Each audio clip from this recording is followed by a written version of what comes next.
2013년을 보내면서 이렇게 성모 육신 예배에 다 같이 나와 예배드리니까 너무너무 좋습니다. 한번 주일 한번 보시고 같이 한번 인사하십시다. 주변을 보시면서 하나님의 은혜로 잘 지냈습니다. 하나님의 은혜로 1년을 잘 지냈습니다.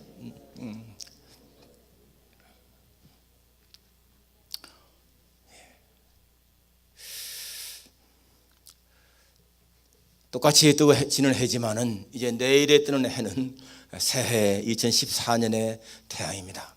새해를 맞이하는 사람들의 마음이 다 가까이겠지만은 한 가지 공통된 것은 사람마다 새해를 맞이할 때에 기대와 소망이 있다는 것입니다.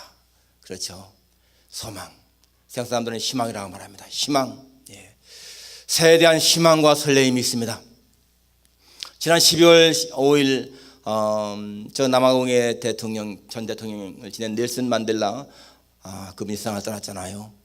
정말 그분은 46세부터 73세까지 26년 동안을 감옥에 살았습니다.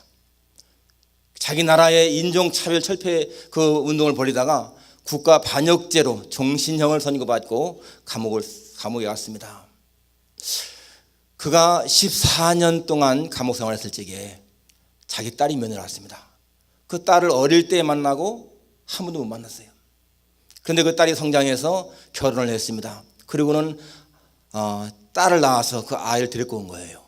그 만델라가 속한 부족의 전통은 아이의 이름을 할아버지가 져주는 관습이 있습니다. 그래서 그 딸이 자기 할아버지에게 이제 이 아이의 이름을 져달라고 데리고 온 겁니다. 그 어릴 때 복은 못 본 딸인데 그 딸이 성장해서 낳은 그 손녀를 그 아이의 손을 붙잡으면서요, 이 만델라가 자기는 정말 그 아주 못에 박힌 그 거칠은 그런 손인데 그 아기의 부드러운 그 손을 만지면서 그때의 자기의 심정은 얼마나 행복했는지 아마 세상 누구보다 행복하다 그렇게 고백을 했습니다. 그리고 그 손녀의 이름을 갖다가 자찌웨라고 졌습니다. 자찌웨. 자찌웨는 그 나라 부족의 말로 희망 그 뜻이에요. 희망. 그러면서 그가 내가 왜 손녀 이름을 자찌웨라고 졌는가? 자기는 14년 동안 감옥에 살면서 한 번도 희망을 버린 적이 없다 그랬습니다. 언제나 희망을 품었다는 거예요. 하나님이 반드시 이 나라에 인종차별을 철폐할 그러한 때가 있게 할 것이다 하는 그러한 소망. 그는 정말 자기 나라의 그 인종차별 철폐가 되어서 흑인과 백인이 같이 어울려 사는 그런 나라가 될 그런 꿈을 가지고 그런 소망을 품었습니다. 그리고 마침내 물론 그 손녀의 이름을 져준 다음에도 14년 더 살았죠. 그리고 73세에 추록을 했습니다. 그리고 나와서 얼마 있다가 대통령이 되었고, 정말 그는 그 자기들 그렇게 흑인들을 그렇게 박해하고 정말 잔인하게 했던 사람들 얼마든지 복수할 수 있는 그러한 칼자를 쥐고 있었지만은 그들을 다 용서했죠. 그는 정말 용서가 무엇인지 화해가 무엇인지를 정치적으로 사회적으로 온 세계에 보여준 사람이에요. 그리고 자기 생전에 그 남아공에서 백인과 흑인이 정말 그런 차별 없이 같이 어울리고 화합하는 그러한 모습을 보고 세상을 떠났습니다. 바로 그에게 그러한 꿈을, 그러한 또 힘을 준 것이 뭡니까? 그건 꿈이라는 얘기예요. 꿈, 희망. 여러분, 희망은 사람을 강하게 만들어요. 희망은 사람을 힘있게 만듭니다. 어려운 일 당할 때라도 희망이 큰 사람들은요, 확실한 희망이 있는 사람들은 끝까지 이겨나갑니다. 희망은 그렇게 사람을 강하게 만들죠. 저도 굉장히 우울한 때가 있었습니다. 아주 10대 말쯤에 굉장히 우울하던 그런 때. 그런데 지나고 보니까요, 어떡하지 한 번도 어떤 해를 맞이하면서 야, 금년에는 내가 뭐 어떤 표를 정하자 그런 적이 없었는데, 그 해 68년도에는 제가 1월 1일 날 말이죠, 1월 1일 날 산에 올라가서 표를 그냥 딱 마음에 나온 거예요. 야, 희망과 용기와 인내, 희망과 용기와 인내. 내가 금년에는 이 말 붙잡고 살아야 되겠다, 그런 마음이 생겼습니다. 희망과 용기와 인내. 그런데 그 해에 정말 가장 고생을 한 거예요. 고향에 살다가 이제는 서울로 올라가서 살면서 많은 어려움을 겪었는데, 그럴 때마다도 희망, 용기, 인내, 희망, 용기 있네. 그것이요 나한테 굉장한 힘을 줬습니다. 사람은 희망을 품을 때 그렇게 용기가 생기고 또 참을 수가 있습니다. 오늘 제목이 새해를 소망 중에 맞이하자라고 했습니다. 새해를 맞이하는 이 소망, 하나님이 함께 하신다고 하는 소망 중요한 것이죠. 오늘 이 본문은 다윗이 지은 것입니다. 그런데 여러분 오늘 본문은 우리가 읽었지만은 이 다윗이 평탄할 때가 아니에요. 굉장히 어려울 때입니다. 아주 굉장한 죽음에 의당할 때예요. 저는 다윗의 참 신앙을 존경하지만은 다윗 같은 생애를 살라 하면은요, no thank you. 그렇게 살고 싶지 않아요. 왜? 정말 다윗은 물론 왕도 되고 참 좋았지만은 그의 생애가 너무나 힘들었습니다. 너무나. 어릴 때부터도 형들에 치여 살았습니다. 형이 몇 명이에요? 형이 6명, 7명 되잖아요. 그래서 사무엘이 올 적에도 형들은 다 거기 잔치에 참여했는데 다윗은 혼자서 양을 지키는 그런 천대를 받았습니다. 그리고 그 사울 왕에게 쫓겨서 얼마나 죽을 뻔했습니까? 많은 순간순간. 그런데 그런 것보다도 더 이 다윗을 불행하게 한 것은 이 자녀 간의 갈등이에요. 큰 아들이 암논이 그 배달한 여동생을 갖다가 욕부리고 말이죠. 그리고 동생 압살렘이 암논을 살해하잖아요. 자녀에게 죽이잖아요. 그리고 압살렘이 반란을 일으키잖아요. 그것 때문에 이 다윗이 정말 맨발로 그냥 피난 가는 그런 일을 당하고, 나중에 그 시므리의 또 반란, 또 그 세바의 반란, 그런 것 때문에 너무너무 고통을 당해요. 아무리 참 그 사람이 좋아도 만약에 자녀 사이에 막 그런 살인이 있다, 이게 얼마나 불행한 것입니까? 저는 우리 한국 사회나 미국 사회나 뭐 크게 성공했다 하는 사람들 가운데에서 형제 간에 막 원수가 되고 말이죠, 부모와 자식 간에 원수가 되는 그런 과정은 정말 부럽잖아요. 암만 성공하시는 모인다 할지라도 형제 간이 원수가 되고 부모와 자식 간에 원수가 되는 그런 과정이 뭐가 행복하겠습니까? 행복하지 않죠. 그런데 참 이 다윗도 그렇게 어렵게 막 살았어요. 그런데 여러분 오늘 본문의 이 내용에서 느끼는 게 뭡니까? 오늘 본문의 내용을 보면은 이 다윗의 흔들림 없는 자세입니다. 하나님을 향해서 시선을 다 고정을 시키는 그런 모습이잖아요. 1절에 보니까 나의 영혼이 잠잠히 하나님만 바라며 나의 구원이 그에서 나온다다. 오직 그만이 나의 반석이시요 나의 구원이시요 나의 요새시니 내가 크게 흔들리지 아니하리로다. 오직 하나님만이, 오직 그분만이, 그는 확실성 가지고서 하나님을 바라봅니다. 5절에도 나의 영혼아 잠잠히 하나님만 바라라. 물은 나의 소망이 그로부터 나온다다. 오직 그만 나의 반석이시요 나의 구원이시요 나의 요새시니 내가 흔들리지 아니하리로다. 자신의 영혼을 향해서 내 영혼아 하나님만 바라보아라. 하나님만 바라보아라. 여러분 오늘 이 다윗의 고백이요, 오늘 우리의 고백이 되어야 돼요.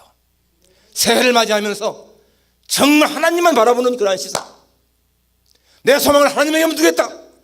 하나님만 바라보겠다. 하나님을 의지하겠다. 하나님 그분이 나의 구원이시고 나의 반석이시고 나의 피난처다. 내가 하나님을 의지할 때에 세상이 두렵지 않다 하는 그런 확실성.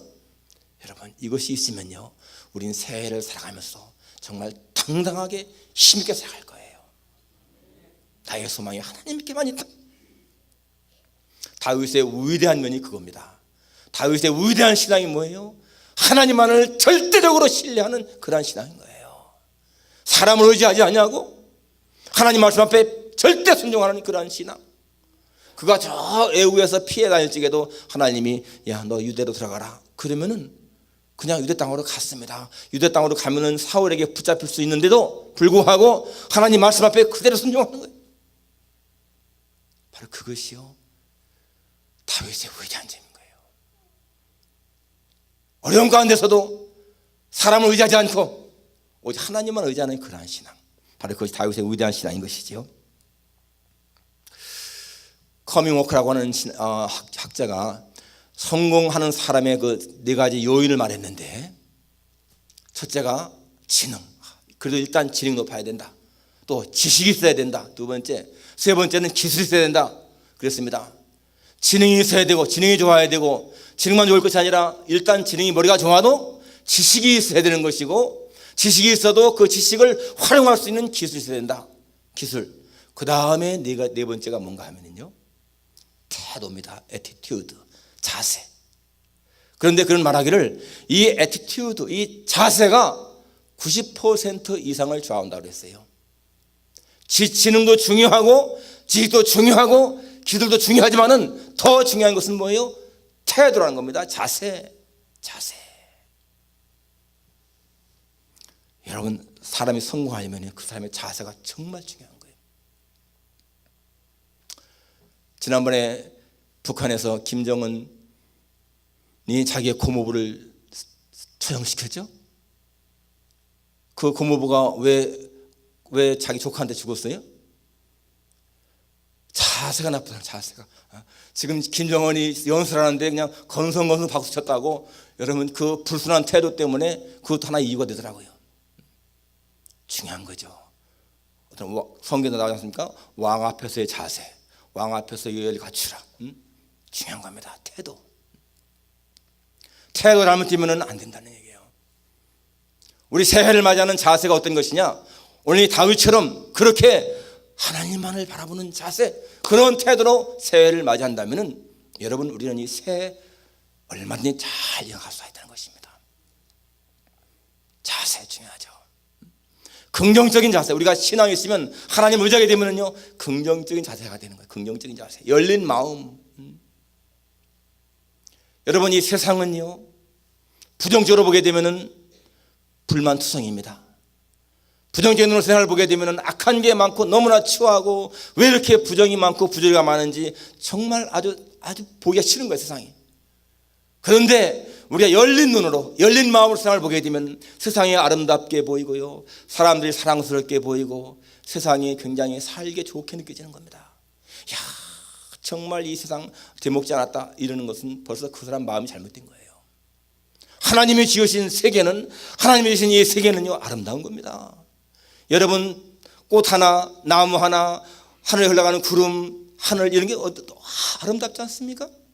아름다운 거예요. 세계는 아름다운 겁니다. 세계는 아름다운 거예요. 사람의 죄 때문에 타락한 것이기 때문에 추한 것이지, 하나님이 창조하신 세계는 아름다운 것입니다. 그런데 우리가 그런 그 마음이 닫혀 있으면요, 아름답게 안 보이는 거예요. 모든 게 불만이고요, 짜증투성인 거예요. 그러나 우리의 마음이 열리게 되면은, 우리는 긍정적으로 세상을 보게 되면은 세상은 아름답습니다. 우리는 1년을 살아가면서도 그렇게 살아가야 돼요. 하나님 주신 이 시간 감사한 마음으로 살아가야 되고, 기쁘게 살아가야 돼요. 하나님이 주신 이 생명을 우리가 막 짜증내면서 걱정하면서 그렇게 살기에는 우리의 인생이 너무나 짧고요, 아까운 겁니다. 우린 정말 하나님 주신 시간을 깊은 마음으로 감사하며 살아가야 돼요. 오늘 이 다윗은 지금 하나님에게, 이 5절 보니까 나의 영혼아 잠잠히 하나님만 바라라, 물은 나의 소망이 그로부터 난도다. 나의 소망이 하나님에게서 난다. 그러한 확실한 믿음을 가지고 있지 않습니까? 철학자 하이디 칸이라고 하는 사람은 사람을, 이 사고, 이 think, 이면서 볼 적에 두 종류가 있다고 그랬습니까? 두 종류가 있다고 그랬습니다. 두 종류의 사람. 하나가 뭔가 하면은 이 calculating thinking 하는 사람, calculating thinking, 계산적인 사고하는 사람이 있는가 하면은, 그 다음에 한 사람은 inspirational thinking 하는 사람이었습니다. inspirational thinking은 우리말로 하면 영감적인 사고다, 이렇게 말합니다. 이게 무슨 의미인가 하면은, 이 calculating thinking은 계산하는 거예요. 계산, 뭐든지 다 이렇게 계산하는데, 계산이 여기 나로부터 시작해서 미래로, 이게 하는 거예요. 그러니까 모든 걸 나로부터 시작합니다. 자, 내가 하나님 앞에 지금 11조 해야 된다. 그러면, 야, 11조? 내가 지금 수입이 이만큼인데 이거 11조 하게 되면은 내 생활이 안 되잖아. 그러면 이거 못 하겠어. 이게요, calculating thinking인 거예요. 그런데 영감적인 inspirational thinking은 11조는 하나님의 것이라고 했다. 그리고 11조 하는 사람에게 하나님은 절대로 그 사람으로 하여금 곤핍하게 하지 않는다고 그랬다. 나로부터 시작하는 것이 아니라 하나님으로부터 시작하는 거예요. 모든 생각을. 천지차이죠. 그러니까 calculating thinking 하는 사람은요, 못하는 거예요, 이 11조를. 그런데 inspirational thinking 하는 사람은 하나님이 책임지신다. 하나님이 하신다고 그랬다. 그러니까 하나님으로부터 하기 때문에 할 수 있는 거예요. 현재로부터, 나로부터 미래를 조명하는 사람은 이게 calculating thinking이고, 미래로부터 나를 바라보는 것은요, 이게 inspirational thinking인 거예요. 저는 천국에 대한 확신이 있습니다. 내가 오늘 죽어도 나는 천당 간다 확신이 있습니다. 그렇기 때문에 내가 천국에서 이 지상을 바라보게 되면은 나의 삶이 너무나 행복하고 두려울 것이 없는 거예요. 왜? 나는 이렇게 살다가 최선을 살다가 주님이 오라 하실 때 천국 가니까. 그러니까 천국의 입장에서 천국에서 이 세상을 바라보는 그런 시선을 바라보게 되면 우리의 인생이요 두렵지가 않는 거예요. 그러나 그냥 이 땅에서만 살다가 자꾸 미래를 바라본다. 그러면 여러 가지 어려운 문제에 부딪히고 낙심하게 되고 절망하지 않습니까? 우리의 사고방식이 언제나 현재에서 미래로 그게 아니고 저 미래에서 한번 현재를 바라볼 수 있어야 돼요. 우리가 이제 1월 1일 이제 맞이하는데, 자, 1월 1일 여기서부터 내년 그러니까 지금 아직 5분 전이네요. 자, 2014년 12월까지를 바라본다. 그러면은 어떨지 투명하지가 않은 거예요. 그죠? 모르잖아요. 어떻게 살지. 그런데 나는 하나님의 은혜로 2014년 12월 달에는 나의 모습이 하나님께서 함께 하시는 그런 삶 속에서 나의 삶은 잘 살 수 있을 것이다 하는 벌써 그 미래를 한번 가서 보는 거예요. 거기서 이쪽을 바라보게 되면은 나의 삶이요 자신감이 생기고 창조력도 생기는 것이고요 모든 것이 좋게 보이는 거예요. 그러니까 여러분, 우리의 thinking 사고방식을 calculating 계산적으로만 하는 것은요 굉장히 불행합니다.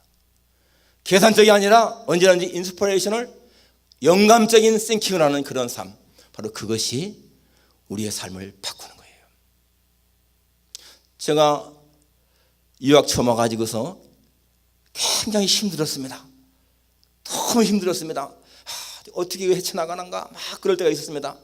그럴 때에 우리 가족이 어떻게 무슨 일이 되는가 하면 와이프하고 아마 앞으로 10년 20년 후에는 우리가 이렇게 고생한 것 그때는 아마 웃으면서 얘기할 거야, 그런 얘기였습니다. 그건 뭔가 하면은 그때는 굉장히 힘들지만은 지금은 힘들지만은 앞으로 10년 20년 후에는 분명히 우리에게 삶이 훨씬 나아지기 때문에 그때는 과거를 돌아보면서 웃으면서 과거 이런 고생했구나 얘기할 것이다. 그러면 그때의 삶이요 20년 후의 삶이 훨씬 나은 것을 바라보는 거예요.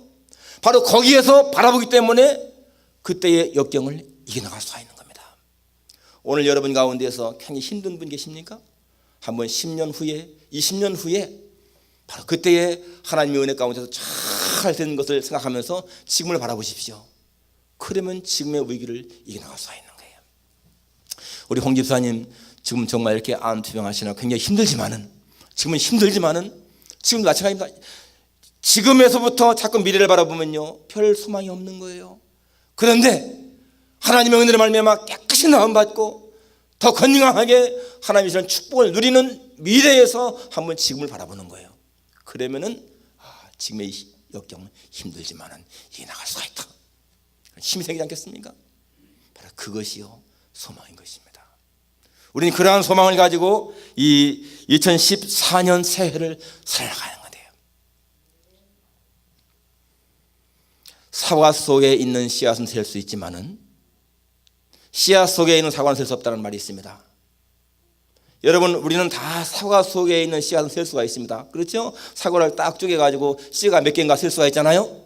그렇지만은 그 사과 씨 속에 있는 사과는 몇 개일까요? 그거는 모르죠. 그런데 그게 무슨 의미입니까?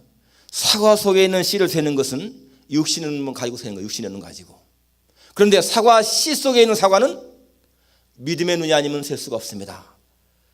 사과 씨 속의 사과는 1000개일지 10,000개일지 모르는 거예요. 그걸 심어가지고서 나중에 얼마나 많은 사과를 맺겠습니까? 우리는 사과 속에 있는 씨만 셀 것이 아니고 사과 씨 속에 있는 사과를 세는 눈이 센다는 거예요. 그게 뭡니까? 그게 인스피레이셔널이죠. 영감이죠, 영감. 우리 새해 하나님이 주시는데 이 새해를 우리가 맞이하면서 하나님이 함께 하시기 때문에 소망이 있다. 새해는 정말 나의 모든 삶이 더 나을 것이다. 그런 기대가 있고요. 꿈이 있어야 돼요. 뭐 금년이나 새해나 똑같은 것이지 뭐 해가 바뀐다고 나을 게 뭐가 있어? 그런 마음 먹는 사람은 소망이 없는 사람인 거예요. 기대도 없다. 그저 뭐 작년이나 금년이나 똑같은 것이지 뭐 별다를 게 있겠나? 그런 사람은 발전이 없는 거예요. 언제든지 미래에 대한 소망과 기대가 있어야 돼요. 사람은. 저는 2013년 이제 12살 됐는데 정말 2013년이요 후회 없이 살았다고 생각해요. 후회 없이 살았다. 하나님 정말 감사합니다. 나에게 다시 일하는 시간이 주어진다 할지라도 더 할 수 없이 하나님 만족합니다. 감사합니다. 제가 지난주에도 얘기했지만은요, 한 해를 보낼 때마다 후회하는 사람은 발전이 없습니다. 우리는 반성은 필요해요. 내가 조금 부족한 게 있었습니다. 그렇지만 언제나 후회만 하는 그런 삶의 자세는 옳은 것이 아닙니다. 하나님, 금년에 최선을 다해 살았습니다. 감사합니다. 새해에도 정말 최선을 다해 살겠습니다. 부족할 때마다 하나님이 도와주셔서 더 나은 삶을 살도록 도와주십시오. 감사합니다. 그래야 되는 거예요. 지난해 정말 죄만 짓고 살았구나. 정말 후회가 막심하구나. 그러면 안 되는 거예요. 내게 주신 시간, 환경, 모든 걸 다 감사하면서 최선을 다했습니다. 감사합니다. 이제 2014년도 최선을 다하겠습니다. 그런 자세로. 그래서 여러분 2014년을 정말 하나님 앞에서 소망 가운데 살아갈 수 있기를 주님의 이름으로 축원합니다. 여러분 12시입니다. 우리 새해를 맞이하는 기쁜 하나님 앞에 감사 박수.